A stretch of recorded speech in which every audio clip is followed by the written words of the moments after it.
এবার আরেকটা দুর্নীতির খবর, পুরো নিয়োগ দুর্নীতি। যে নিয়োগ দুর্নীতিতে ইডির কাছে মদন মিত্র আজ হাজিরা দিয়েছেন।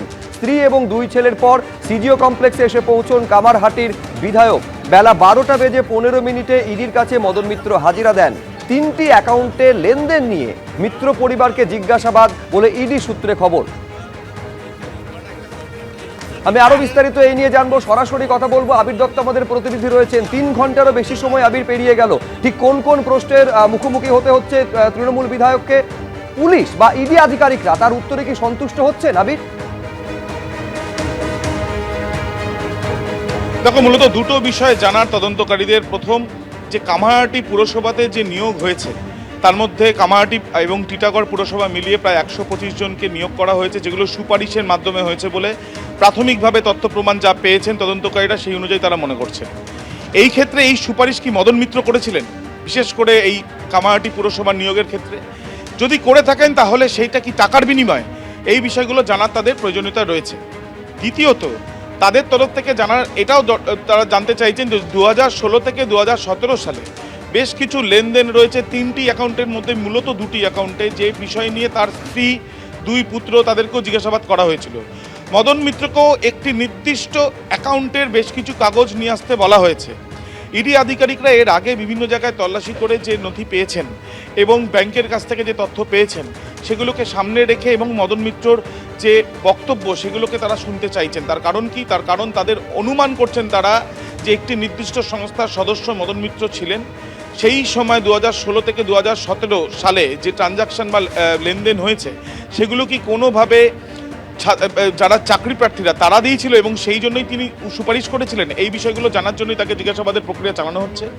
দ্বিতীয়ত, তোমায় জানিয়ে রাখি যে এই হচ্ছে সেই মামলা, সেই পুরনিয়োগ দুর্নীতি যে বিষয় নিয়ে আদালত কক্ষে এনফোর্সমেন্ট ডিরেক্টরেটের তরফ থেকে পাবলিক প্রসিকিউটর তিনি তাদের যে রিপোর্ট সেই রিপোর্ট জমা দিয়েছিলেন। পরবর্তীকালে ইডি সূত্রে জানা গিয়েছিল যে একাধিক পুরসভার সামনে আসে যেখানে নিয়োগ হয়েছিল সুপারিশের মাধ্যমে এবং সেই সুপারিশগুলো টাকার বিনিময়ে, অর্থাৎ টাকা পাওয়া যাচ্ছে, টাকার বিনিময়ে সুপারিশ, সুপারিশের বিনিময়ে নিয়োগ। এই যে পুরো চেন, সেই চেনে কিন্তু দক্ষিণ দমদম পুরসভার ক্ষেত্রে বেশ কিছু তথ্য পেয়ে প্রাক্তন মন্ত্রী গ্রেপ্তার হয়েছিল। কামারহাটি পুরসভার ক্ষেত্রেও কি এই চেনই কাজ করেছে? এর পেছনেও কি মদন মিত্র রয়েছেন? সেটা জানার জন্যই তাকে জিজ্ঞাসাবাদ, এমনটাই ইডি সূত্রে খবর। আবির, তোমাকে ধন্যবাদ। সেই জিজ্ঞাসাবাদ এখনো পর্যন্ত চলছে, 3 ঘন্টারও বেশি সময় হয়ে গেল। এটা সেই মুহূর্তের ছবি দেখছেন যখন সিজিও কমপ্লেক্সে প্রবেশ করছেন মদন মিত্র। সেই সময় কি বললেন একবার শুনবো।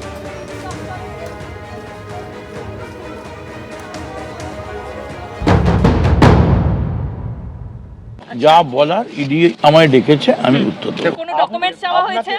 ব্যাংকের যেটা জানা যাচ্ছে কিছু ট্রানজাকশন নিয়ে তাদের প্রশ্ন রয়েছে। আপনার স্ত্রী, আপনার 2 সন্তানও এসেছিলেন। এখন ব্যাপারটা হচ্ছে যে ওরা কি জিজ্ঞেস করবেন এটা তো আমি জানি না। কোনো ডকুমেন্টস চাওয়া হয়েছে ব্যাংকে? না, আমার কাছে যা ওরা বলবেন আমি সহযোগিতা করব। পুরো নিয়োগ দুর্নীতি মামলাতে অফিসিয়াল এজেন্সি যাকে তারা মনে করবেন ডাকতেই পারেন, দেখেছেন আমরা এসেছি। আমরা we are there to cooperate. যা বলার ইডিকে বলবো। গভর্নমেন্ট এজেন্সি ডেকেছে, আমি এসেছি কোঅপারেট করার জন্য। সহযোগিতা, তার মানে কি সম্পূর্ণভাবে সহযোগিতা করবেন যেটা আপনি বলে? সহযোগিতা, সম্পূর্ণ সহযোগিতা। কোনো আশঙ্কা কি রয়েছে মদন দা এখন আর? কিছু বলতে পারবো না। পুরনিয়োগ দুর্নীতি মামলায় এর আগেই কালীঘাটপন্থী তৃণমূল বিধায়ক মদন মিত্রর একাধিক ঠিকানায় হানা দেয় এনফোর্সমেন্ট ডিরেক্টরেট। ইডির দাবি কখনো নগদ আবার কখনো সোনাদানা ঘুষ দিয়ে কামারহাটি ও টিটাগড় পুরসভায় চাকরি পেয়েছেন অন্তত 125 জন, যার সঙ্গে যোগ রয়েছে কামারহাটির তৃণমূল বিধায়ক মদন মিত্রর। পরপর আপনাদের সামনে রেখেছি 13/7/2026 মদন মিত্রর বাড়িতে পৌঁছয় এনফোর্সমেন্ট ডিরেক্টরেট।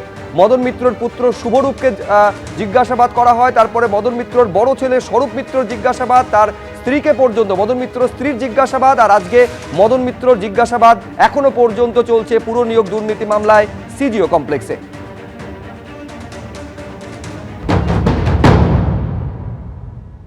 ইডির চিঠি মানে আপনাকে ডাকবো, আপনি ডাকার পরেই আপনি কিন্তু ভালো হয়ে যান, তাহলে ডাকবো, চা খাওয়াবো, ছেড়ে দেবো।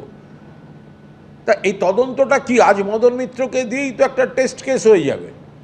যে মদন মিত্র সন্ধ্যাবেলা যদি হাসতে হাসতে বেরিয়ে আসেন, তার মানে হচ্ছে যে ইডির চিঠি মানে হচ্ছে আপনাকে ওটা একটা মিসড কল, যে আপনি ভালো শিবিরে চলে যান, তাহলে আপনাকে সন্ধ্যের পর 2 ঘন্টা বসিয়ে চা খাইয়ে ছেড়ে দেওয়া হবে।